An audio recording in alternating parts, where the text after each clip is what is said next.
ሰላም ጤና ይስጥልን የከበረ ሰላምታችን በመላው ዓለም ሆናችሁ ቃል ስፖርት ዩቲዩብ ቻናልን ለምትከታተሉ ውድ አድማጮቻችን ሁሉ ይድረስ ብለናል። ከሀገር ቤት እስከ ባህር ማዶ የተመራረጡና ወቅታዊ ስፖርታዊ መረጃዎችን የምታደምጡበት የስፖርት የመረጃ ክፍለ ጊዜያችን ላይ ትገኛላችሁ። ከሀገር ቤት እስከ ባህር ማዶ ለዚህም ሰዓት ያሰናዳናቸው መረጃዎች አሉ። ታዲያ ላይክ አድርጋችሁን ጀምሩ። በሐሳብ መስጫ ሳጥናችን ላይ ዛሬ በሚደረጉት ጨዋታዎች ላይ እንዲሁ የግል መልከታችሁን ልታጋሩን ትችላላችሁ። በዚህኛውም ጥንቅራችን የተወሰኑ የሀገር ቤት መረጃ እናጋራችሁና የአውሮፓ ምሽቶችን እናነሳለን በአውሮፓ መረጃችን። ከዛ በተጨማሪ ዕለታዊ ቡድን ዜና በአውሮፓ ትልቆቹ ክለቦች እንደተጠበቁ ነው። ወደ አርሰናል ከሚመጣው አዲስ ሰው ጋር በተያያዘ ተጨማሪ መረጃዎችን እናደርሳችኋለን። ኢታን ንዋኔሪ ዩሊያን ቲምበርን የተመለከተ መረጃ ይዘናል። በጋዜጣዊ መግለጫ ላይ የተገኙት አሰልጣኝ ማይክል አርቴታና እንዲሁም ደግሞ ዩሊያን ቲምበር ከፒኤስቪ አይንድሆቨን የዛሬ ምሽቱ በጣም ወሳኝ የሚባል የአውሮፓ ሻምፒዮንስ ሊግ ጨዋታ ጋር በተያያዘ ያነሷቸው በርካታ ነጥቦች አሉ፣ ታደምጡታላችሁ። ከዛ በተጨማሪም 9 ቁጥር ቦታ ዛሬስ ማን ይዟል የሚለው የሚጠበቅ ነው የሚሆነው።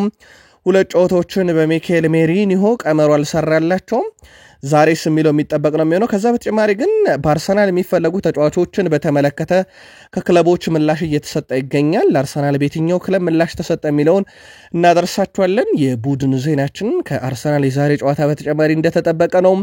የማንቸስተር ዩናይትድ ሌጀንድ ማንም ሰው ዩናይትድን ልትረዳ አልሞከርክም እንዳይለኝ በርካታ ጥረቶችን አድርጌያለሁ ያው 100% ብሏል። ኤሪክ ካንቶና የማንቸስተር ዩናይትድ የቀድሞ ሌጀንድ በርካታ ነጥቦችን ከዩናይትድ ጋር በተያያዘ አንስቷል። ለመሆኑ ዩናይትድን ለመርዳት ጥረት እያደረገ የነበረው በምን ጉዳይ ነው? ታደምጡታላችሁ። ዋይኔ ማርክ ሩኒ እናነሳለን። በዩናይትድ በኩል የሩበን አሞሪም ጨዋታ ለአንድ ሰው ብቻ የጠቀመ ብሎታል ጄሚ ኦሃራ። ለመሆኑ ተጠቃሚዎች ተጫዋች ማን ነው? ዩናይትድን ያልጠቀመው የሩበን አሞሪም ያጫወት ስታይል በተመለከተም ይህ ሰው ያጋራውን ነጥብ እናደርሳችኋለን። ዩናይትድም እጅግ በጣም ወሳኝ የሚባለውን ጨዋታ በኤሮፓ ሊግ ያደርጋል። ከዚህ ጋር በተያያዘ ተጨማሪ በርከት ያሉ መረጃዎችን ይዘንላችኋል። በማንቸስተር ዩናይትድ በኩል ከዙር ጋርም በተያያዘም ያገኘናቸው መረጃዎች አሉ፣ ታደምጡታላችሁ ውድ ቤተሰቦቻችን።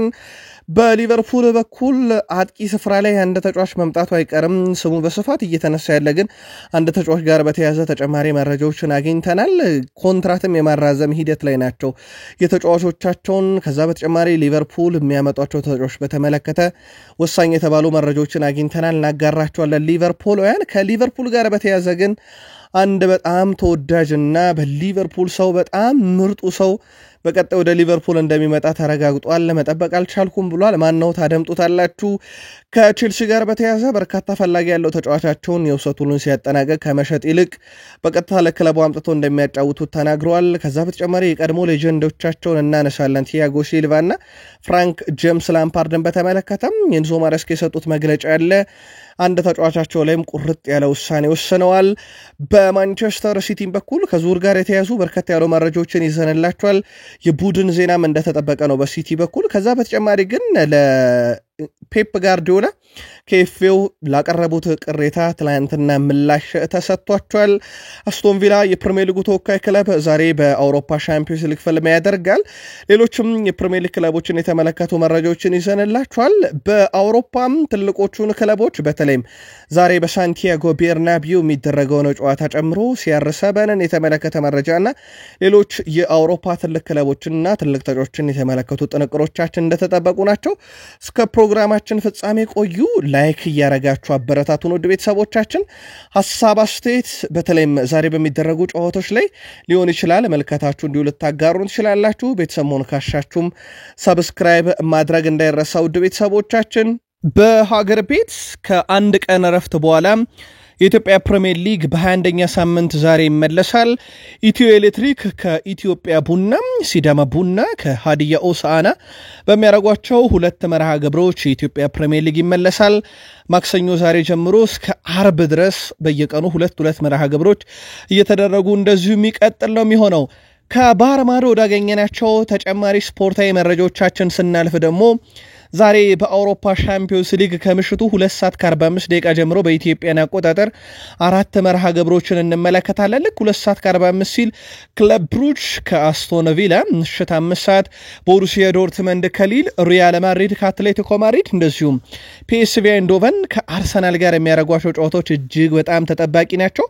ምናልባት ከመረጃዎቻችን አስቀድመን የተወሰኑ ነገሮች በጨዋታዎቹ ዙሪያ ለማድረስ ያክል ቦሩሲያ ዶርትመንድ ሊልን ይገጥማል። በሜዳው ሲግናል ኢዱና ፓርክ ስቴዲየም የሚደረግ መርሃ ግብር ነው። ባለፉት 5 ጨዋታ 3 ድል ያለው ቡድን ነው የሚኮ ኮቫች ቡድን ቦሩሲያ ዶርትመንድ። እንደዚሁም 2 ጨዋታ ውስጥ ነጥብ ጥሏል። አንዱን ተሸንፈው አንዱን አቻ ወጥቷል። በሊልም በኩል በብሩኖ ጋንሲዮ እየተመሩ ባለፉት 5 ጨዋታዎች ውስጥ 2 ድል ብቻ ነው ያላቸው፣ 2 ተሸንፈው እንደዚሁ 1 ጨዋታ ባቻ ውጤት አጠናቋል። ሁለቱ ክለቦች 2 ጊዜ ተገናኝተዋል። በኢሮፕ ሊግ ነው የተገናኙት። በኢሮፕ ሊግ በምድብ ጨዋታ በነበራቸው መርሃ ግብር ሁለቱንም ጨዋታ 0-0 እና 1-1 በሆናቸው ውጤት ነው ማጠናቀቅ የቻሉት። ዛሬ ምሽት 5 ሰዓት ሲግናል ኢዱና ፓርክ ስቴዲየም 81365 ደጋፊ ፊት የኒኮ ኮቫቹ ቡድን ቦሩሲያ ዶርትመንድ የብሩኖ ጋንሲዮን ቡድን ሊልን የሚገጥም ይሆናል። ከዛ ቀጥሎ በትልቁ የሚጠበቀው ጨዋታ ምሽት 5 ሰዓት ላይ በሳንቲያጎ ቤርናቢዮ ስቴዲየም የሚደረገው የማድሪድ ደርቢ ጨዋታ ነው። ሁለቱ ቡድኖች አውሮፓ ሻምፒዮንስ ሊግ ብዙ ትዝታ ያላቸው ክለቦች ናቸው። በተለይ በፍጻሜ ጨዋታ ሪያል ማድሪድን ካየን ባለፉት 5 ጨዋታ ሽንፈት የገጠመው አንዴ ነው። በሪያል ቤት 2-1 ተሸንፏል። ከዛ በተረፈ 3 ጨዋታዎችን ድል አድርጎ 1 ጨዋታ ባቻ ውጤት አጠናቋል። በአትሌቲኮ ማድሪድ በኩል ባለፉት 5 ጨዋታዎች 2 ጨዋታዎችን በድል ተወጥቷል፣ 3 ጨዋታዎችን ባቻ ወጥቷል። የዲያጎ ሲሞኔ ቡድን ባለፉት 5 ጨዋታ ሽንፈት አልገጠመውም። በእርስ በርስ ግንኙነት በጣም የተራራቀ ድል ነው ያለው በሁለቱ መካከል። ሪያል ማድሪድ 117 ጊዜ ድል አድርጎታል አትሌቲኮ ማድሪድን። አትሌቲኮ በበኩላቸው 62 ጊዜ ሪያል ማድሪድን ሲያሸንፉ 63 ጊዜ ባቻ ውጤት አጠናቀዋል። የመጨረሻዎቹ 5 ግንኙነታቸው ሪያል ማድሪድ አንዴ፣ አትሌቲኮ ማድሪድ አንዴ ያሸንፏል። ከዛ ውጭ የመጨረሻ 5 ጨዋታ የመጨረሻዎቹ 3ቱን ደግሞ በ1-1 በሆናቸው ውጤት ነው ያጠናቀቁት። የዘንድሮን የውድድር ዓመት እንኳን በላሊጋውም በዋንዳ ሜትሮፖሊታኖም በሳንቲያጎ ቤርናቦም ከ1-1 የዘለለ ውጤት ማምጣት አልቻሉም።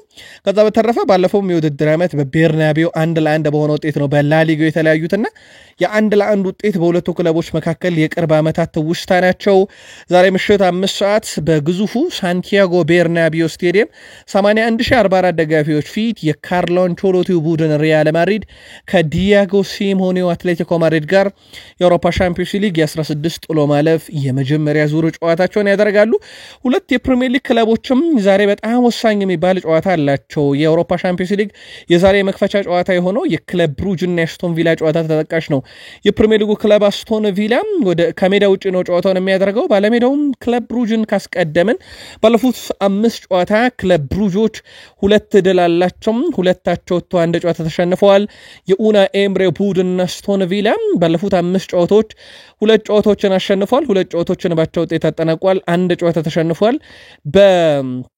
ሁለቱ ክለቦች ካየን የመጨረሻ 5 ሳምንት ተመሳሳይ ውጤት የተሰበሰቡበት ሳምንት ነበረ። ሁለቱ ክለቦች በአውሮፓ ሻምፒዮንስ ሊግ አንድ ጊዜ ተገናኝተው ነበረ። 2024 ላይ ነበረ ጨዋታቸውን ያደረጉት። በወቅቱ ክለብ ብሩጅ 1-0 በሆነ ውጤት ማሸነፍ ችሎ ነበረ። ከዛ ውጭ ሁለቱ ክለቦች የእርስ በርስ ግንኙነት የላቸውም። ዛሬ ምሽት ግን 2:45 ሲል በኢትዮጵያን አቆጣጠር በኒክ ሃይን የሚሰለጥነው ክለብ ብሩጅ ጃን ብራይደል ስቴዲየም ላይ 29042 ደጋፊ የኡና ኤምሬውን ቡድን አስቶን ቪላን ይገጥማል። ይህ ጨዋታ ቀድሞ ነው የሚደረገው።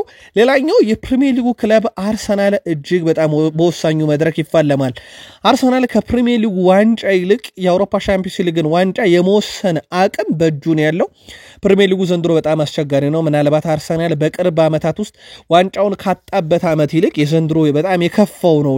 በፉክክር ደረጃ ሊቨርፑል በብዙ ርቆታል። ከዚህ በፊት አርሰናል ለዋንጫ በጣም የቀረበባቸው ዓመቶች ነበሩ። በተለይም 2022-23 እና 23-24 የውድድር ዓመት ከዚህ በተሻለ በጣም ቅርብ ነበር። ዘንድሮ ከፕሪሚየር ሊጉ ይልቅ የአውሮፓ ሻምፒዮንስ ሊግ ደግሞ ለአርሰናል በጣም ቅርቡ ነው። ሁሉን ነገር የመወሰን አቅም ያለው የመጀመሪያውን ፈተና ዛሬ በፊሊፕስ ስቴዲየም ከፒኤስቪ አይንድሆቨን ጋር በሚያደርገው ጨዋታ ይጀምራል። ባለሜዳውን ፒኤስቪ አይንድሆቨንን ካስቀደምን ባለፉት 5 ጨዋታ አንድ ድል ብቻ ያለው ቡድን ነው። አንዳቸው ወጥቷል፣ 3 ጨዋታ ተሸንፏል። የመጨረሻዎቹ ሁለቱንም ጨዋታዎች በሽንፈት ነው በኤርዲቪዚና በጥሎ ማለፍ ጨዋታ ያጠናቀቀው። በጣም መጥፎ የሚባል አይነት ውጤት ነው ያለው በመጨረሻዎቹ 2 ጨዋታ። በአርሰናል በኩልም ካየን ባለፉት 5 ጨዋታ 2 ጨዋታዎችን በድል አጠናቋል፣ 2 ጨዋታዎችን ተሸንፏል፣ 1 ጨዋታ ባቻ ውጤት አጠናቋል። የመጨረሻ 5 ጨዋታ አርሰናል 2 ድል ብቻ ነው ያለው። በዚህ ረገድ አርሰናልን በተወሰነ መንገድ ነጥብ መጣል ጉዞ ላይ ነው ያለው። በርስ በርስ ግንኙነት አርሰናል 4 ጊዜ አሸንፈዋል፣ ፒኤስቪ አይንድሆቨን 2 ጊዜ፣ እንደዚሁ ደግሞ 4 ጊዜ አቻ መውጣት ችሏል ሁለቱ ቡድኖች። በአጠቃላይ ደግሞ የመጨረሻ ጊዜ 5ቱን ሲገናኙ አርሰናል 2ቱን አሸንፎ ፒኤስቪ 1ዱን አሸንፎ 2 ጊዜ ደግሞ ባቻ ውጤት ነው ማጠናቀቅ የቻሉት። የመጨረሻ ግንኙነታቸው በ2023 ዲሴምበር 12 ነበረ። አርሰናል በተጠባባቂ ተጫዋቾች ወደ ሜዳ የገባበትና 1-1 የተጠናቀቀበት መርሃ ግብር ነበረ። ኤምሬትስ ላይ የነበረውን ጨዋታ አርሰናል 4-0 በሆነ ውጤት አሸንፎ ነበረ። ዛሬ ምሽት ልክ ምሽት 5 ሰዓት ሲል በፊሊፕስ ስቴዲየም 36500 ደጋፊ በፒተር ቦዛያስ የሚሰለጥነው ፒኤስቪ አይንድሆቨን በማይክል አርቴታ የሚሰለጥነውን አርሰናል የሚያስተናግድ ይሆናል። ከነኚህ ጨዋታዎች በተጨማሪ ውድ ቤተሰቦቻችን በአርሰናል በኩል በርከት ያሉ የቡድን ዜናዎችን ይዘንላችኋል። በፕሪሚየር ሊግ የመረጃ ክፍለ ጊዜ ስለ አርሰናል እናነሳለን። ቆዩን የአርሰናል ደጋፊዎች። ሌሎች አጠራጠር ያሉ መረጃዎችን እናንሳና ወደ ፕሪሚየር ሊግ ክለቦች መረጃ ደግሞ የምንሸጋገር ይሆናል። ውድ ቤተሰቦቻችን አሰልጣኝ ካርሎ አንቸሎቲ ከዛሬው ጨዋታ ጋር በተያያዘ ጋዜጣዊ መግለጫ ላይ ተገኝተው ነበረ። የተወሰኑትን መርጠን እናደርሳችሁ። የሎስ ብላንኮቹ አሰልጣኝ ካርሎ አንቸሎቲ ከሻምፒዮንስ ሊግ የዛሬው ደርቢ ጨዋታ በፊት በሰጡት ሐሳብ ማንቸስተር ሲቲ ላይ በሜዳችን ያደረግነውን ነገር አትሌቲኮ ማድሪድ ላይ መድገም እንፈልጋለን ብለዋል። ፌዴሪኮ ቫልቬርዴ አብሮን ልምምድ ሰርቷል። በጨዋታው መሰለፍ አለመሰለፉን አይተን እንወስናለን ብለዋል። በመጨረሻው ጨዋታ ረፍት የተሰጣቸው አሴንሲዮና ካማቪንጋ በዛሬው ጨዋታ ላይ ድል ይሰጣቸዋል ብለዋል። ፌድ ቫልቬርዴ የማይጫወት ከሆነ ሉካስ ቫስኬዝ የቀይ መስመር ተጫዋቹ ቦታን ተሰልፎ ይጫወታል ብለዋል። በሻምፒዮንስ ሊግ ድልድል እድለኛ አልነበርንም፣ ነገር ግን ለዋንጫ መፎካከር ከፈለግን እነኚህን ጠንካራ ነገሮች መጋፈጥ ይኖርብናል ብለዋል። በጥሎ ማለፉ በ32ቱ ማንቸስተር ሲቲን ገጥመው ጥለዋል። በ16ቱ ደግሞ የስፔኑን ክለብ አትሌቲኮ ማድሪድን ይገጥማሉ። የመጀመሪያ ጨዋታ ዛሬ ምሽት 5 ሰዓት በሳንቲያጎ ቤርናቢዮ ነው የሚካሄደው። በአሰልጣኝ ካርሎ አንቸሎቲ የሚሰለጠነው የላሊጋው ክለብ ሪያል ማድሪድ የወር የካቲት የወሩ ምርጥ ተጫዋቻቸውን ይፋ አድርገዋል። በዚህ መሰረት ሞሮኮ የፊት ወሰር ተጫዋች ኢብራሂም ዲያዝ የወር የካቲት የሪያል ማድሪድ የወሩ ምርጥ ተጫዋች በመሆን መመረጥ ችሏል። ኢብራሂም ዲያዝ በወሩ ባረጋቸው ጨዋታዎች 2 ግቦችን አስቆጥሮ 1 አመቻችቶ ማቀበል ችሏል። ግብን ካነሳን በዘንድሮ ሲዝን ሪያል ማድሪድ የ26 የላሊጋ ጨዋታዎችን ካረገ በኋላ በአንቸሎቲ ስር ያገኘው እጅግ በጣም ዝቅተኛ ቁጥር ነው ዘንድሮ ያለው። ውድ ቤተሰቦቻችን ዋንጫ ባነሳበት 2021-22 የውድድር ዓመት 60 ነጥቦችን ሰብስቦ ነበረ። እንደዚሁ ደግሞ 2023-24 የውድድር ዓመት ባለፈው ዓመት 65 ነጥቦችን ሰብስቦ ነበረ። ዘንድሮ በ11 ነጥብ ያንሳል ከአምናው 54 ነጥቦችን ብቻ ነው የሰበሰበው። ምናልባት በላሊጋው በመሪው ባርሴሎና በ3 ነጥብ ብቻ ነው የሚበለጠው። በእርግጥ አምና ከነበረው ሲዝን አንጻር ዘንድሮ ሪያል ማድሪድ በጣም የወረደ ነው። በአጠቃላይ 2013-14 እንዲሁ 14-15 21-22 23 24 ከሰበሰባቸው ነጥቦች የዘንድሮ እጅግ በጣም ዝቅተኛ ነው። ይሄ በካርሎ አንቸሎቲ ስር በነበረባቸው ቆይታዎች። በተቃራኒው ደግሞ ባርሴሎና እጅግ በጣም አስደናቂ ነው የውድድር ዓመት እያሳለፈ ይገኛል። ባለፉት 4 ዓመታት ውስጥ እንደዚህ አይነት የግብ ብዛትን አስቆጥሮ አያቅም። ያውም ገና በማርች ወር ላይ 124 ግቦች በሃንስ ፍሊክ ስር እንዳለው ይታወቃል። ይህ ቡድን በትልቅ ደረጃ ሊጠቀስ የሚችለው በ2021-22 የውድድር ዓመት ላይ በአጠቃላይ በሲዝኑ ሙሉ 122 ግቦችን አስቆጥሮ ነበር። አሁን ከዛም አልፏል። ገና ሲዝኑ ሳይጠናቀቅ ካለፉት 4 ዓመታት ውስጥ እጅግ በጣም ከፍተኛውን የግብ መጠን አስመልክቶናል። በምን ያህል ግብ በምን ያህል ነጥብ በምን ያህል ዋንጫ ይጨርሳል የሃንሲ ፍሊክ ቡድን ይጠበቃል። ባርሴሎና በዚህ ጥር የዝውውር መስኮት በእርግጥ የብራዚል ዘግይቶ ነው የሚዘጋው። ለፓልሜራስ በሸጡት ተጫዋች ከፍተኛ ገንዘብ አግኝተዋል። ወደ 25 ሚሊዮን ዩሮ ሲሸጡት ራሱ በደቡብ አሜሪካ እግር ኳስ ታሪክ ውዱ ፈራሚ ሆኖ ሪካርድ አስመዝግቧል። ቪክተር ሮኬ ባርሴሎና ትልቅ ትርፍ ነው የሰራው በዚህ ተጫዋች ላይ። በተለይም በቀጣይ ክረምት ለሚያመጧቸው ተጫዋቾች ወጪና ገቢውን በማስተካከል ሂደት ለባርሴሎና ትልቅ ጥቅም የሰጠ ዝውውር ብለውታል። ትላንትና በጣሊያን ሴሪኤ ተጠባቂ መርሃ ግብር ነበረ። በዩቬንቱስና በሄላስ ቬሮና መካከል የነበረ ጨዋታ ላይ ቱሪን ላይ የነበረ ጨዋታ ነው። ጨዋታው በዩቬንቱስ 2-0 አሸናፊነት ተጠናቋል። ቱራምና ኮፒ ማይነርስ ነበሩ ሁለቱን ግቦች በ73ኛውና በ90ኛው ደቂቃ ከረፍት መልስ ማስቆጠር የቻሉት። ውጤቱን ተከትሎም ዩቬንቱስ በደረጃ ሰንጠረዡ ነጥቡን 52 በማድረስ ወደ አራተኛ ደረጃ ከፍ ማለት ችሏል። መሪው ኢንተር ሚላን ነው በ58 ነጥብ፣ ናፖሊ በ57 ሁለተኛ፣ አታላንታ በ55 ሶስተኛ። አሁን ዩቬንቱስ በ52 ነጥብ አራተኛ ሆኖ የአውሮፓ ሻምፒዮንስ ሊግ ትኬትን ለመቁረጥ በሚደረገው ጥረት ላይ መጨረሻው ምዕራፍ ላይ በሚገኘው የጣሊያን ሴሪያ ወደ አራተኛ መጥቷል። ላዚዮ በ50 ነጥብ አምስተኛ፣ ቦሎኛ በ47 ነጥብ ስድስተኛ ደረጃ ላይ እንደዚሁ መቀመጥ የቻሉበት ነው። ትላንት በኤዥያ ሻምፒዮንስ ሊግም በርከት ያሉ ጨዋታዎች ተደርገው ነበረ። በተለይም አልናስር እጅግ በጣም ወሳኝ የሆነ ጨዋታ ወደ ኢራን አቀንቶ ከኢሽቲያጋል ጋር አድርጎ ነበረ። ጨዋታው ያለምንም ግብ 0-0 በሆናቸው ውጤት ተጠናቋል። እንደሚታወቀው ሮናልዶ በጨዋታው ላይ የስብስቡ አካል እንዳልነበረ ይታወቃል። አልናስሮች በውድድሩ ዓመት ያለ ሮናልዶ ስድስተኛ ጨዋታቸውን ያደረጉት ማሸነፍ የቻሉት አንዱን ብቻ ነው። በአምስቱ ጨዋታ ያለ ክርስቲያኖ ሮናልዶ ለአልናስር ድል መገኘት አልቻለምና ለቡድኑ እንዴት ቁልፍ እንደሆነ የተመለከትንበት ነው። ዡዋን ዱራን ከአስቶን ቪላ በውድ ያመጡት የጥር የዝውውር መስኮት ውዱ ፈራሚያቸው በጨዋታው ራሱ 5.9 ነው ሬቲንግ ያገኘውና እጅግ በጣም ደካማ ምሽት ነበረ በግሉ ያሳለፈው። ለማንኛውም ያለው ሮናልዶ አልቀናቸውም። ወደ ሳውዲ መልሰው በሚያደርጉት ጨዋታ ላይ ግን ሮናልዶ ይገኛል። ያልተገኘበትን ምክንያት ትላንት ምሽት በነበረን ስፖርት የመረጃ ክፍለ ጊዜ ትክክለኛውን ምክንያት አድርሰናችሁ እንደነበረ ሳይዘነጋ ማለት ነው። ትላንትና በስፔን ተጠባቂ ጨዋታ ነበረ፣ የቪላሪያል እና የስፓኞል ጨዋታ። ላልታወቀ ጊዜ ተራዝሟል። ጨዋታው አልተደረገም። የሚሆነው በካስቴሎ አካባቢ ይነሳል በተባለው ከባድ የአየር ሁኔታ ምክንያት መሆኑን ላሊጋው አሳውቋል። ኃይለኛ አውሎ ነፋስ እየመጣ መሆኑን የሀገሪቱ ሜትሮሎጂ መስሪያ ቤት ማስጠንቀቁን ገልጾ ይህንን ተከትሎ የተጫዋቾችና የደጋፊዎችን ደህንነት ለመጠበቅ ሲባል ጨዋታው ላልተወሰነ ጊዜ እንዲራዘም ተወስኖ የቪላሪያል እና የስፓኞል ጨዋታ ትላንት በተያዘለት ሰዓት ሳይደረግ ቀርቷል። ከዝውውር ጋር በተያያዘ ዩቬንቱሶች የትኛውንም ጥያቄ በቀጣይ ክረምት ለዳግላስ ሉዊዝ ለማዳመጥ ዝግጁ ናቸው ተብሏል። ዳግላስ ሉዊዝ ከፍተኛ የተባለ የጉዳት መጠን በክለቡ እያስመዘገበ ይገኛል። በአስቶን ቪላ ቤት በነበረ ሰዓት ብዙም በማናቀው መንገድ ነው ዘንድሮ በጉዳት ምክንያት በርካታ ጨዋታዎች እያመለጡት የሚገኙት። በተጫዋቹም ብቃት ደስተኛ አይደሉም ተብሏል ዩቬንቱሶች። እናም ይህን ተጫዋች ለመሸጥ ክፍት ናቸው። ከሳውዲ አረቢያ በርከት ያሉ ጥያቄዎች ይመጣሉ ተብሎ ይጠበቃል። ታጂ ሬንጀርስ በኤስ ሚላን ቤት ለተጨማሪ ዓመታት የሚያቆየውን ኮንትራት ፈርሟል። በኮንትራቱ መሰረት እስከ 2030 በኤስ ሚላን ቤት ይቆያል። በኦክቶበር ላይ ነበረ በቃል ደረጃ በኤስ ሚላን እና በሬንጀርስ መካከል ከስምምነት ተደርሶ የነበረው። ታጂያን ሬንጀርስም በትላንትናው ዕለት እስከ 2030 የሚያቆየውን አዲስ ኮንትራት ፈርሟል። ሆላንዳዊ ሚድፊልደር ነው። የኤስ ሚላንም ቁልፍ አካል ነው ብለዋል። ለመረጃው ፋብሪዞ ሮማኖ ነው። የፍራንስ ሊጋ ሊጠናቀቅ 10 ጨዋታዎች ይቀሩታል። ፓሪስ ሰን ዠርሜን ያለምንም ጥርጥር የዘንድሮን ዋንጫ የሚነጥቀው ያለ አይመስልም። በዚህ ሊግ ላይ ግን የተለየ ፉክክር እናይበታለን ተብሎ የሚጠበቀው የከፍተኛ ግብ አስቆጣሪነቱን ነው። ኦስማን ዴምቤሌ በ18 ግቦች ይመረዋል። ሜሰን ግሪንውድ በ15 ይከተላል።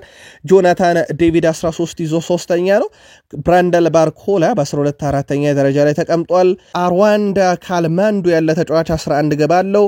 ኢማኑኤል ኢማጋ 11 በተመሳሳይ ያለው። ሚካ ብሪዝ 10 ላይ ደርሷል። ይህ ተጫዋች ሞናኮን እንግዲህ ከተቀላቀለ በኋላ ያደረገው 7 ጨዋታ ነውና በ7 ጨዋታ 10 ግብ ላይ ከደረሰ ከፍተኛ ግብ አስቆጣሪነቱን ከነ ኦስማን ዴምቤሌ መሰን ግሪንውድ ይነጥቃል አይነጥቅም በበርካቶች ዘንድ በትልቁ ስሙ እየተነሳ ይገኛል። የቀድሞ አርሰናል ተጫዋች ነው። ሰሞኑን ማህበራዊ ሚዲያውን ያጥለቀለቀው ተጫዋች ነው። በርከት ያሉ የማህበራዊ ትስስር ገጾችም ይህን ተጫዋች እየወደሱት ይገኛሉ። ውድ ቤተሰቦቻችን ቃል ስፖርት የዩቲዩብ ቻናላችን ላይ ትገኛላችሁ። ከሀገር ቤት ከባህር ማዶ የተመራረጡ ስፖርታዊ ጥንቅሮችን እያጋራናችሁ እንገኛለን። ከተወዳጁ የእንግሊዝ ፕሪሚየር ሊግ ወዳገኘናቸው ተጨማሪ ስፖርታዊ ጥንቅሮቻችን ደግሞ እንሻገር። በድጋሚ መልካም ቆይታ ተመኘን። ትላንትና በእንግሊዝ ኤፍኤ ካፕ አንድ ተጠባቂ ጨዋታ ነበረ። ብራይተን ኤንድ ሆቭ አልቢዮንን በቀጣይ በሩብ ፍጻሜ የሚገጥመውን ቡድን ለማወቅ ኖቲንግሃምና ኢፕስዊች ታውን ተጫውተው ነበረ።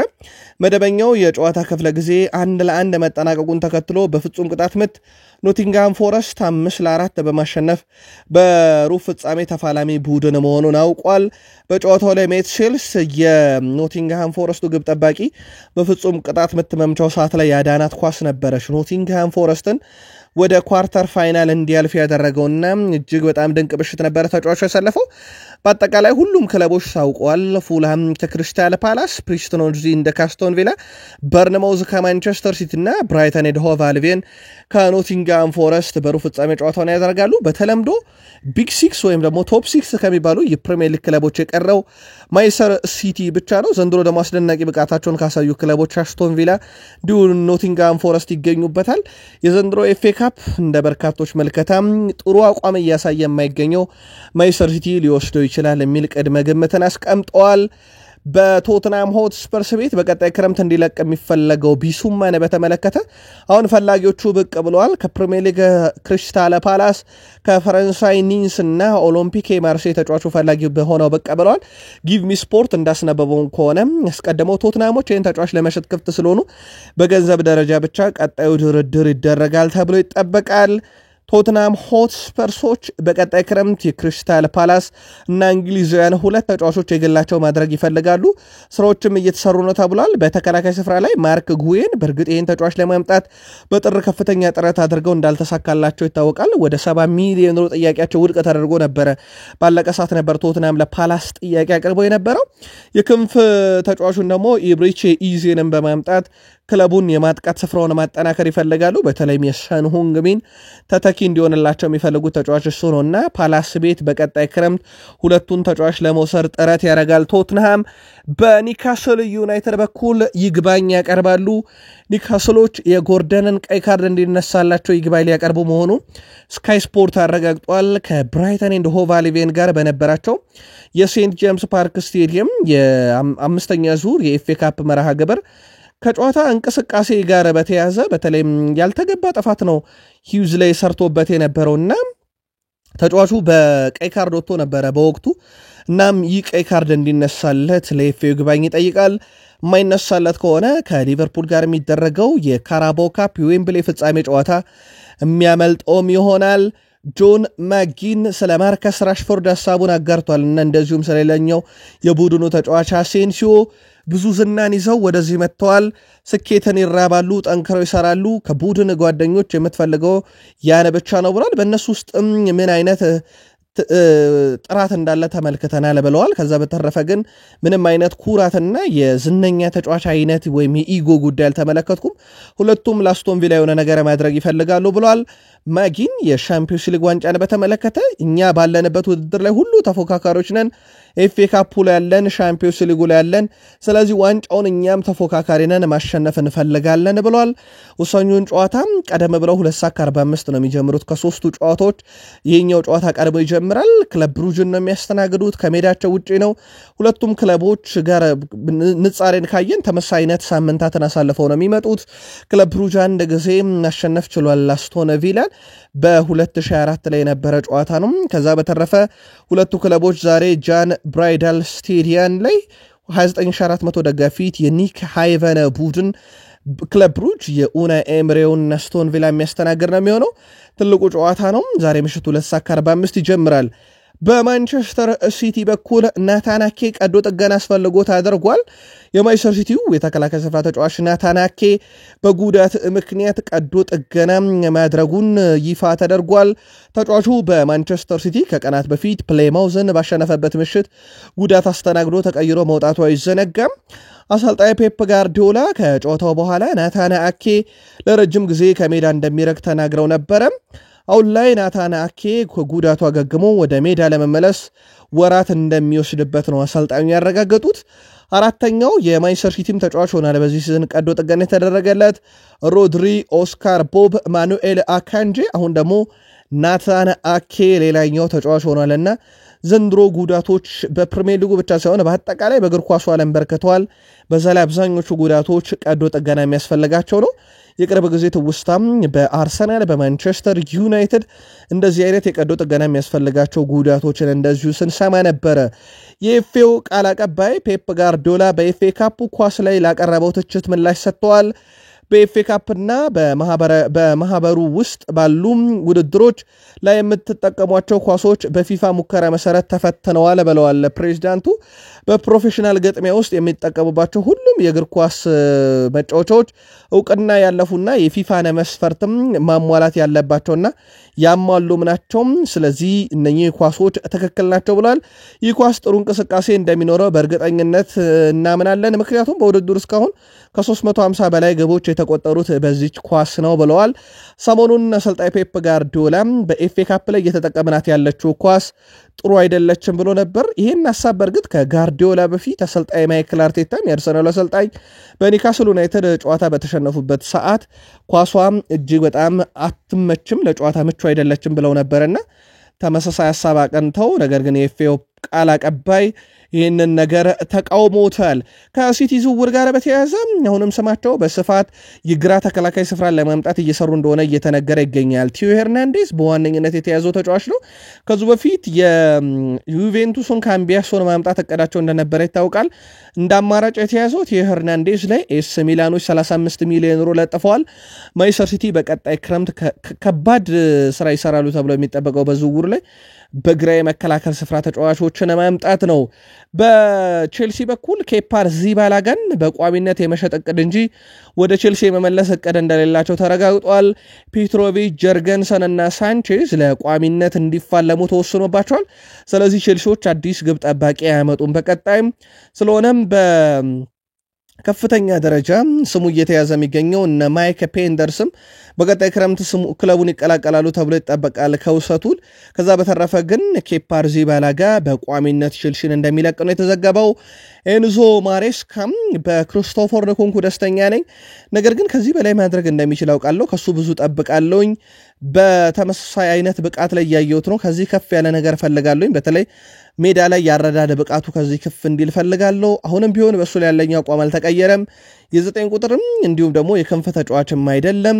እሱ ምርጥ በሆነበት ቦታ ላይ ነው ያጫውተዋለኝ። በዛ ቦታ ላይ ሲጮት ለቡድኑ ከፍ ያለ ነገር ያመጣል ብለዋል። በተለይ እሳቸው በ10 ቁጥር ቦታ ላይ ተጫዋቹን የማጫወት አሊያም የአማካይ ስፍራ ተጫዋች አድርጎ የማጫወት ፍላጎት እንዳላቸው ነው እየተዘገበ የሚገኘው። የቀድሞ ሌጀንዳቸው ፍራንክ ጄምስ ላምፓርድ በሜዳ ላይ ምርጥ የነበሩ ምርጥ አሰልጣኝ አይሆኑም በሚለው ነገር ላይ አልስማማም ብሏል። እሷውን በአሰልጣኝነት ላይ ይገኛል። እጅግ በጣም አስደናቂ ጊዜን ከኮቬንትሪ ሲቲ ጋር እያሳለፈ ነው። ፍራንክ ላምፓርድም ለዚህ እንደማነጻጸር የሚያነሳው ዚነዲን ዚዳን ምርጥ ተጫዋች ነበር፣ በኋላም ላይ ምርጥ አሰልጣኝ ሆነዋል። እና አንቸሎቲ፣ ዮሃን ክራይፍ፣ ፔፕ ጋርዲዮላ እነኚህ በሙሉ ምርጥ ተጫዋች ነበሩ በእግር ኳስ ህይወታቸው፣ አሁንም ምርጥ አሰልጣኝ ናቸው። ስለዚህ በእግር ኳስ ምርጥ የነበረም በአሰልጣኝነት ምርጥ አይሆንም በሚለው ሐሳብ እኔ አልስማማም ብለዋል። የቀድሞ ሌጀንዳቸው ቲያጎ ሲልቫ ደግሞ በእግር ኳስ ህይወቴ እንደ ንጎሎ ካንቴ አይነት ፐርሰናሊቲ ወይም ስብዕና ያለው ተጫዋች ተመልክቼ አላውቅም ብለዋል። እስካልገፋፋኸው ድረስ ድምፁን በፍጹም አትሰማም ብለዋል፣ ገፋፍተህ እስካላናገርከው ድረስ። እናም በፕሮፌሽናል እግር ኳስ ውስጥ ካዩዋቸው ምርጡ ተጫዋች አንደኛው ነው። በእግር ኳስ ሜዳ ላይም ክፍቱን ቦታ እንደሱ ፈልጎ የሚያገኝ የለም። መጠጥ አይጠጣም፣ አያጨሰም። እንደዚህ አይነት ጥንቅቅ ያለ ተጫዋች ማግኘት እጅግ በጣም ከባድ ነው። ሜዳ ላይም ከሜዳም ውጭ የተሟላ ተጫዋች በእግር ኳስ ህይወቴ እንደሱ አልተመለከትኩም ብለዋል። አንድሬ ሳንቶስ በሰኔ ወር ወደ ቼልሲ እንደሚመለስ ተረጋግጧል። የቡድኑ አካል ይሆናል እናም በሚቀጥለው የውድድር ዘመን እንደ አስፈላጊ ተጫዋች ይቆጠራል ብለዋል ቢቢሲ ስፖርት። ባየር ሙኒኮች የተጫዋቹ ፈላጊ ናቸው። በፈረንሳይም በርከት ያሉ ፈላጊዎች ቢኖሩትም ሰማዮቹ ግን እሱን ለመሸጥ ፍቃደኛ አይደሉም ተብሏል። ውሰት ሁሉ ሲጠናቀቅ በቀጥታ ወደ ክለቡ የማምጣት እቅድ እንደውም በውሰትም የመስጠት ምንም አይነት እቅድ እንደሌላቸው ነው ቢቢሲ ስፖርት አያይዞ የዘገበው። ሊቨርፑል አያክስ ቤት 3 ተጫዋቾችን እየተመለከተ ይገኛል። በተለይም ወጣትና ታዳጊ ተጫዋቾች ናቸው። የ22 ዓመቱን አንቶኒ ጊያዬን እንደዚሁም ደግሞ የ19 ዓመቱን ማይክ ጎዴት፣ የ18 ዓመቱን ጆኤል ሃትዋን በቀጣይ ክረምት ማምጣት ይፈልጋሉ። ገና ወጣት ተጫዋቾች ናቸው። በረጅም ጊዜ ክለቡን ማገልገል ይችላሉና አርኔ ስሎትም እነኚህን ተጫዋቾች ለመለማዮች አሳውቀዋል። እነኚህ 3 ተጫዋቾች ምን ያህሉ ይሳካለታል የሚለው የሚጠበቅ ነው የሚሆነው። የብራይተኑን የአማካይ ስፍራ ተጫዋች ካርሎስ ባሌባንን በተመለከተ አሁንም በትልቁም ፍላጎት ካላቸው ክለቦች ሊቨርፑል ተጠቃሽ ነው ይህን ተጫዋች ለማምጣትና በቀጣይ ክረምትም ትልቅ አጀንዳቸው ነው። በሊቨርፑል ግን እንደሚጠበቅ ሰው አለ። በቀጣይ በዌምብሌ በግዙፉ ስቴዲየም የካራቦ ካፕ የፍጻሜ ጨዋታ በሊቨርፑል እና በኒካስል ዩናይትድ መካከል እንደሚደረግ ይታወቃል። በዚህ ጨዋታ ላይ ታዲያ የቀድሞ አሰልጣኛቸው የርገን ክሎፕ በማህበራዊ ትስስር ገጻቸው አንድ መልእክት አጋርተዋል። ሊቨርፑል ይፋ የሆነ የጨዋታ ግብዣ ልከውልኛል። በዌምብሌ ካራባው ካፕ ፍጻሜ ሊቨርፑል ከኒካስል ሲጫወቱ ተጋብዣለሁኝ። ጊዜው እስኪደርስ መጠበቅ አልቻልኩም ብሏል የርገን ክሎፕ። ደማቅ አቀባበል በሊቨርፑል ደጋፊዎች ይደረጋላቸዋል ተብሎ ይጠበቃል። በቅርቡ ከሊቨርፑል ጋር 19ኛውን የፕሪሚየር ሊግ ዋንጫና እንደዚሁም የአውሮፓ ሻምፒዮንስ ሊግን አሳክቶም በክለብ ውስጥ ትልቅ አሻራ ጥለው ያለፉ አሰልጣኝ እንደሆኑ አይዘነጋም። በሊቨርፑል በኩል ትሬንት አሌክሳንደር አርኖልድን እንግዲህ ኮንትራት ከማግኘት ተስፋቸው እየራቁ ይገኛሉ። ወደ ሪያል ማድሪድ የማቅናቱ ነገር አሁን ከፍ እያለ ነው። በሱ ቦታ ላይ የሚጫወተውን ኮነር ብራንዴሊን በተመለከተ ግን አዲስ ኮንትራት ሊሰጡት እያቀዱ እንደሆነ ነው እየተዘገበ የሚገኘው። ድርድሮቹም በቀጣይ ቀናት ውስጥ በተወካዮቹና በሊቨርፑል መካከል ይደረጋል ተብሎ ይጠበቃል። እንደሚታወቀው በቦታው ላይ ምርጥ ብቃቱን እያሳየ ነው። ድል ባገኘበት ሰዓት ላይ የአርኖልድ ጉዳይ እያበቃ መሆኑን ተከትሎ ያለውን ተጫዋች ለማቆየት ጥረት ይደረጋል ተብሏል። ሊቨርፑሎች ስማቸው በስፋት ከ9 ቁጥር አጥቂው አሌክሳንደር አይሳክ ጋር እየሰማ ነው። ሊቨርፑሎች ከአሌክሳንደር አይሳክ ተወካዮች ጋር ባለፉት ጥር ወር ላይ አካባቢ በተለይም ግንኙነቶችን አድርገው ስለ ተጫዋቹ መረጃዎችን አሰባስበው እንደነበረ መረጃዎቹ እየወጡ ይገኛሉ። ኒካስል ከ150 ሚሊዮን ዩሮ በላይ ሊያገኝበት ይፈልጋል የተባለው ተጫዋች በቀጣይ የአውሮፓ ሻምፒዮንስ ሊግ ትኬትን ኒካስል ካልቆረጠ መዳረሻው በትልቁ ይጠበቃል። ትልልቅ የአውሮፓ ክለቦች እየፈለጉት እንደሆነ ይታወቃል። በስፋት ስሙን ከአርሰናል ጋር ሰምተን ነበረም። አሁን ግን ልቡ ያለው ሊቨርፑል ጋር ነው እየተባለ ነው። ሊቨርፑልም ወኪሉን ባለፈው ጥር ላይ እንዳነጋገሩ ነው መረጃዎች ወጡት። ስቴቨን ጄራርድ ኳስ መጫወት ባቆምኩ ማግስት ከደጋፊዎች ጋር ያሳለፍኳትን እያንዳንዷን ደቂቃ በጣም አስታወስኳት። ትዝቶቹም ከፊቴ ውስጥ ነበሩ። ትዝቶቹ በልቤ ውስጥም አሁንም ድረሳሉ። በጣም አዘንኩኝም ብሏል። በተለይም በእግር ኳስ ሜዳ ላይ ከነኚህ ደጋፊዎች ፊት ድጋሚ እንደማልጫወት ሳቅ፣ ነገር ግን በህይወቴ በጣም ደስተኛ የሆንኩት ለሊቨርፑል በመጫወቴ ነው ብሏል። ከሊቨርፑል ጋር በተያያዘ ሊቨርፑል ውስጥ በሌጀንድነታቸው ከምናውቃቸው በተለይም 2005-6 የአውሮፓ ሻምፒዮንስ ሊግ ገድሉ የሚረሳ አይደለም። የስቴቨን ጄራርድ የውሰት ዝውውር ነው ቋሚ ማድረግ ይፈልጋሉ ተብሏል። በማንቸስተር ዩናይትድ ረብጣ በሮች ወጥተውበት ያልተሳካ ጊዜን አሳልፉ በሪያል ቤት አስደናቂ ብቃቱን እያሳየ የሚገኘው አንቶኒን በተመለከተ ሪያል ቤት ሰዎች በቋሚውን ለማስፈረም በሚቀጥሉት ቀናት ከማንቸስተር ዩናይትድ ጋር ውይይት ማድረግ አቅዷል ተብሏል። የስፔኑ ክለብ ተጫዋቹን የግላቸው ለማድረግ እስከ 25 ሚሊዮን ፓውንድ ብቻ ነው ለማቅረብ ዝግጁ የሆኑት። ነገር ግን ዩናይትዶች በትንሹ 40 ሚሊዮን ዩሮ ይፈልጋሉ ተብሎ ይጠበቃል። ይህም ያው ኪሳራን ጨምሮ ማለት ነው። በቀጣይ ቀናት ውስጥ ውሳኔ ይወሰናል። እንደ ዩቬንቱስ ያሉና ሌሎች የአውሮፓ ክለቦችም የዚህ ተጫዋች ፈላጊ እንደሆኑ ይታወቃል። በአርሰናል ጨዋታ ቋሚ አሰላለፍ ውስጥ የመግባት እድል አለው እየተባለ ነው። የ17 ዓመቱ ታዳጊ ቾድ ኦቢ በማንቸስተር ዩናይትድ ቤት በዋናው ቡድን ተቀላቅሎ ጊዜ ተሰጥቶት እየተጫወተ እንደሆነ ይታወቃል። እንዲሁም በልጁ እንቅስቃሴ የተደሰቱ አሰልጣኝ ሩበን አሞሪም ቾድ ኦቢ ማርቲን ተጨማሪ መጫወቻ ደቂቃ እንደሚሰጡት ይጠበቃል። በተጨማሪም አሰልጣኙ በሳምንቱ መጨረሻ አርሰናልን በሚገጥምበት ጨዋታ ተጫዋቹ ቋሚ አሰላለፍ ውስጥም ሊጀምር እንደሚችል ነው ጊቭ ሚ ስፖርት ያስነበበው። እሳቸው ትላንት ይሄ ጥያቄ ቀርቦላቸው ከሆይሉንድ እና ከቾድ ኦቢ ማን ቀዳሚ ይሆናል ተብለው ሲጠየቁ እንደ ተጋጣሚ ቡድን እንደ ተጫዋቾቹ ወቅታዊ ፐርፎርማንስ ይወሰናል ብለው አልፈውት ነበር ምናልባትም እሳቸው ከሚወዱት አይነት ሮቴሽን አንፃር የቾድ ኦቢ ድል ማግኘት ጉዳይ ምንም ጥርጥር የለውም ነገር ግን ቋሚ ሆኖ ይጀምራል በሚለው ጉዳይ ላይ ጊቭ ሚ ስፖርት ሊያስቀድሙት እንደሚችሉ ነው መረጃው አለኝ ያለው ሃይደን ኤቨን ፓትሪክ ዶርጉና ጃክ ፍሌቸር ከወጣት ቡድን በቀጣይ በማንቸስተር ዩናይትድ የዩሮፓ ሊግ ስብስብ ውስጥ ተካተዋል ማንቸስተር ዩናይትድ በዩሮፓ ሊግ 16 ጥሮ ማለፍ መርሃ ግብር ሙሉ የቡድን ስብስባቸውን አሳውቀዋል ግብ ጠባቂ ኦናና ባይንደር ቶሚተንና ዶርሞት ሚ ተከላካዮች ሃሪ አማስ ዲያጎ ዳሎ ማቲያስ ዴሊክት ፓትሪክ ዶርጉ ጆን ኢቫንስ ሃይደን ኤቨን ቪክተር ሊንድሎፍ ሃሪ ማጓየር ሌሳንድሮ ማርቲኔዝ ኑስረ ማዝራዊ ሉክሾና ሌኔሮ አማካዮች ካዜሚሮ ክርስቲያን ኤሪክሰን ብሩኖ ፈርናንዴዝ ጃክ ፍሌቸር ሜሰን ማውንት ማኑኤል ኡጋርቴን አካተዋል ሜሰን ማውንት ሰሞኑን እንግዲህ የማገገም ሂደቱን ትቶ ጭፈራ ቤት እንደነበረ እናስታውሳለን በአጥቂ ስፍራ ላይ አማድ ራስመስ ሃይሉንድ ጆሽኳ ዜርኪዚ ናቸው ያሉት ከዚህ ውስጥ አማድ የለም ስለዚህ ራስመስ ሃይሉንድ ጆሽኳ ዜርኪዚ ብቻ በአጥቂ ስፍራ ላይ ይገኛሉ ነገር ግን ከወጣት ቡድን ውስጥ ወይም ደግሞ በሊስት ቢ ውስጥ ወጣቶቹን አካተዋል አሌያንድሮ ጋርናቾ ኮቢ ማይኖም በዚህኛው ስብስብ ውስጥ ናቸው ሊስት ቢ ውስጥ ስለዚህ እነኚህም ቡድኑን ያገለግላሉ ስለዚህ በአጥቂ ስፍራ ላይ የምናገኛቸው ራስመስ ሃይሉንድ ጆሽኳ ዜርኪዚና አሌሃንድሮ ጋርናቾን ብቻ ነው ሶሴዳድ ጋር ያለ አሬና ስቴዲየም ወደ ስፔን አቀንተው ምሽቱ 2:45 ሐሙስ ጨዋታቸውን እንደዚሁ የሚያደርጉ ይሆናል የሩበን አሞሪም ጨዋታ ስልት የተመቸው ሰው ቢኖር ሃሪ ማጓየር ብቻ ነው ምክንያቱም ምንም ጫና ስለሌለበት ብሏል ጄሚ ኦርሃ ላጥቂዎች ግን የመቃብር ያህል ነው ቦታ የሆነባቸው ምክንያቱም ኳስ የሚሰጥ 10 ቁጥር ሚና የሚወስድ ተጫዋች ስለሌለ ብለዋል ብሩኖ ከኳሷን ከተከላካዮች ለመቀበል ወደ ተከላካይ መስመር እየሄደ ለሆይሉን ማድረስ ያለበትን የግብ ዕድል አይፈጥርለትም ብሩኖ በ10 ቁጥር ቦታ ላይ በመሆን ጥሩ ኳሶችን በጥሩ ሁኔታ አመቻችቶ ማቀበልን ያለበት የሩበን አሞሪም ጨዋታ ስልት ከማጓየር ውጪ የጠቀመው ተጫዋችን አልተመለከትኩም ብሏል ዩናይትድያን የግል መልከታችሁን አጋሩን የማንቸስተር ዩናይትድ ሌጀንዱ ኤሪክ ካንቶና ደግሞ ማንቸስተር ዩናይትድ በርካታ ፕሬዝዳንት ያስፈልገዋል ብለዋል እናም በእነኚህ ፕሬዝዳንት ውስጥ ራሴን ማካተቻለሁ ብለዋል አንደኛ ማርኬትና ፋይናንስ ፕሬዝዳንት ያስፈልገዋል ከዛ በተረፈ ደግሞ በእግር ኳሱን የሚመራ ፕሬዝዳንት ያስፈልገዋል ከዛ ውጪ ደግሞ ማርኬቱን ፋይናንሱን ለብቻ የሚመራ ፕሬዝዳንት ያስፈልገዋል ብሎ በአጠቃላይ ብሩኑ 3 ፕሬዝዳንት ያስፈልገዋል ለእግር ኳስ ፕሬዝዳንቱ ደግሞ ራሴን አዘጋጅቻለሁ ባለፉት 5 ዓመታት ራሴን ሳዘጋጅና ለቡድኑ እንዳቀረብኩኝ ያሳውቃለሁ ነገር ግን ክለቡ ይሄንን ተቀባይነት አልሰጠውም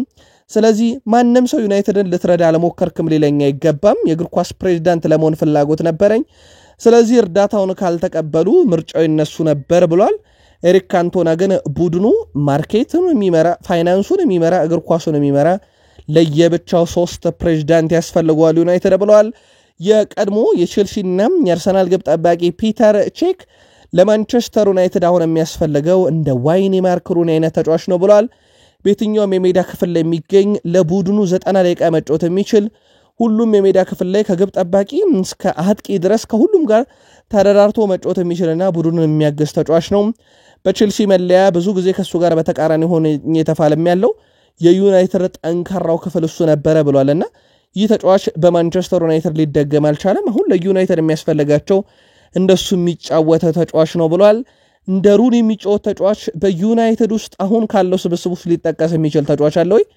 የዩናይትድ ደጋፊዎች ግን ለመልከታችሁን አጋሩን በአርሰናል በኩል በጥብቅ የሚፈልጉት አጥቂ ቤንጃሚን ሼሽኮን በተመለከተ አዲስ መረጃ ወጥቷል እስከ ሰኔ 29 ድረስ የሚያቆይ ውል በክለቡ እንዳለው ይታወቃል በአርቢ ሌይፕዚግ ይህ አንቀጽ ከዚህ ክረምት ጀምሮ እንደሚሰራ ተረጋግጧል አንቀጹ ከቀጣይ ክረምት ጀምሮ የሚሰራ ከሆነ ደግሞ የውል ማፍረሻው ወደ 70 ሚሊዮን ዩሮ አካባቢ ይደርሳል ማለት ነው በውድድር ዓመቱ መጨረሻ ወደ 80 ሚሊዮን ዩሮ ደግሞ ይደርሳል ተብሎ ይጠበቃል ስለዚህ አርሰናል ይሄን ተጫዋች ማምጣት ከፈለገ 55 ሚሊዮን ዩሮ የሚሰራው የነበረው በጥር ነው ስለዚህ በጥር አመልጦታል በቀጣይ ክረምት ግን 70 ሚሊዮን ዩሮ የዝውውር መስኮቱ ሲከፈት የዝውውር መስኮቱ ማብቂያው አካባቢ ደግሞ እስከ 80 ሚሊዮን ዩሮ ይደርሳል ተብሎ ይጠበቃል ቪክተር ኦስሜን ኤስዊድን በተመለከተ በርካታ ፈላጊዎች አሉት ሰሞኑን እንደውም ከዩናይትድ ጋር ነው ሰሞኑን በስፋት እየሰማን የምንገኘው አርሰናልም በዚህ ክረምት ቪክተር ኦስሜንን ሁኔታ ይመለከታል ተብሏል በተለይም እንደ አማራጭ ከያዙት ተጫዋች ውስጥ ገብቷል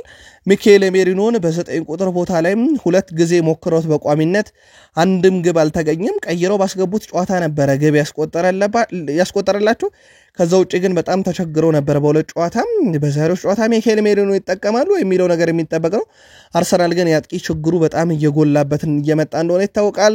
ስሙ በስፋት ከአርሰናል ጋር እየተያዘ በሚገኘው በኪሚች ዙሪያ ላይ እስከዚህ ሰዓት ድረስ ከባየር ሙኒክ ጋር እንግዲህ ከስምምነት አልደረሰም፣ ከውሳኔም አልደረሰም። የባየር ሙኒኩ ስራ አስኪያጅ ለተሮብ ከሙኒክ ከሊቨርፑል ጋር ከሚያደርገው ጨዋታ በፊት ከተጫዋቹ ምንም አይነት ውሳኔ አይጠብቁም ተብሏል። አዲስ ድርድር እስኪጀመር ይቆያል። የኪሚች ውሳኔ አሁን ሙሉ ለሙሉ ክፍት ነው። አርሰናሎች በቀጣይ ጥረት ያደርጋሉ ልምዱን ለማግኘት ተብሏል። ማይክል አርቴታ ትላንት በጋዜጣዊ መግለጫ ላይ ካነሷቸው ዋና ዋና ነጥቦች የተወሰኑትን እናድርሳችሁ። ማይክል አርቴታ ስልጠና ላይ ስለተገኙት ጆሽ ክሮንኬ ተጠይቀው ነበረ። አሁኛን እዚህ በማግኘቱ በጣም ጥሩ ነው። በአስፈላጊ ጊዜያት ውስጥ ብዙ ጊዜ ከጎናችን አለ። እሱ ከቡድኑ ጋር መሆን ይፈልጋል ብለዋል። ግን በርካታ አርሰናልን በዝውውር ፖሊሲው ደስተኛ እንዳልሆኑ ይታወቃል። ማይክል አርቴታ ስለ ዛሬው ተጋጣሚያቸው ፒኤስቪ አይንድሆቨን ሀሳባቸውን አጋርተዋል።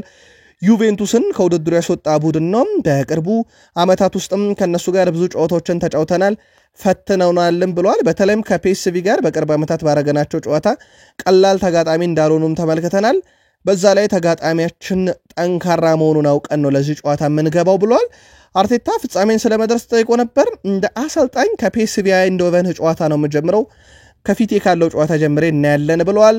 በእግር ኳስ ውጤቶች የሚለያዩ ይመስሉኛል። ለእኔ የሚያሳስበኝ አጫወታቸው እና ድክመታቸው ነው። የፒኤስቪ አይንድሆቨን ሰሞኑን ያላቸው ወቅታዊ ድክመትን አልመለከትም ብሏል።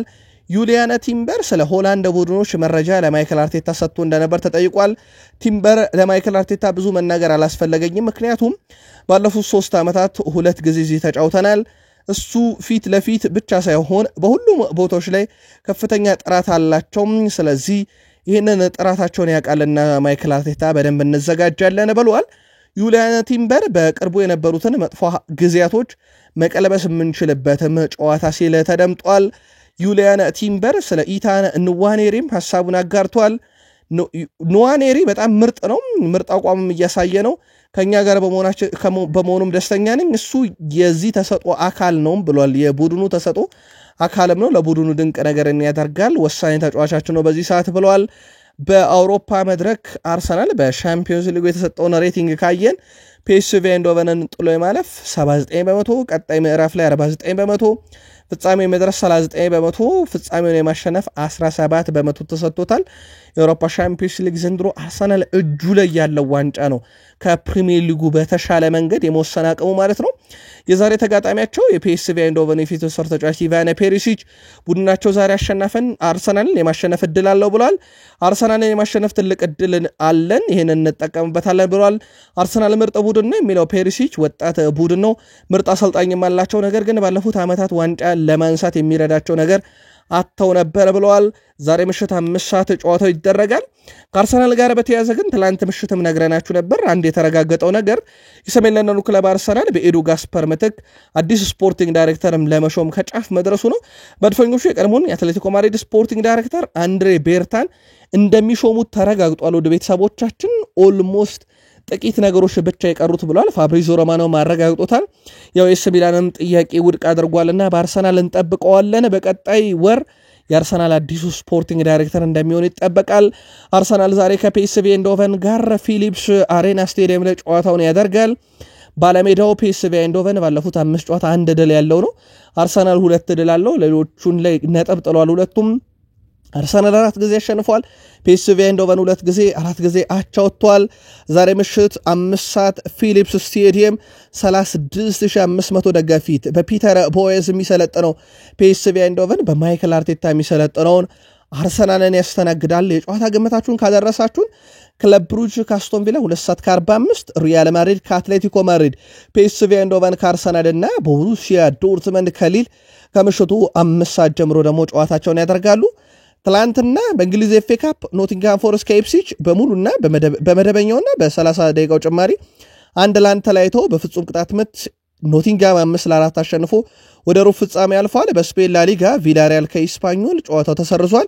በጣሊያን ሴሪአ ዩቬንቱስ ከቬሮና ያደረጉት ጨዋታ በዩቬንቱስ 2-0 አሸናፊነት ሲጠናቀቅ በኤዥያ ሻምፒዮንስ ሊግ አልናስር ከሜዳ ውጭ ያደረገውን ጨዋታ ያለምንም ግብ 0-0 በሆነ አቻ ውጤት ማጠናቀቅ ችሏል።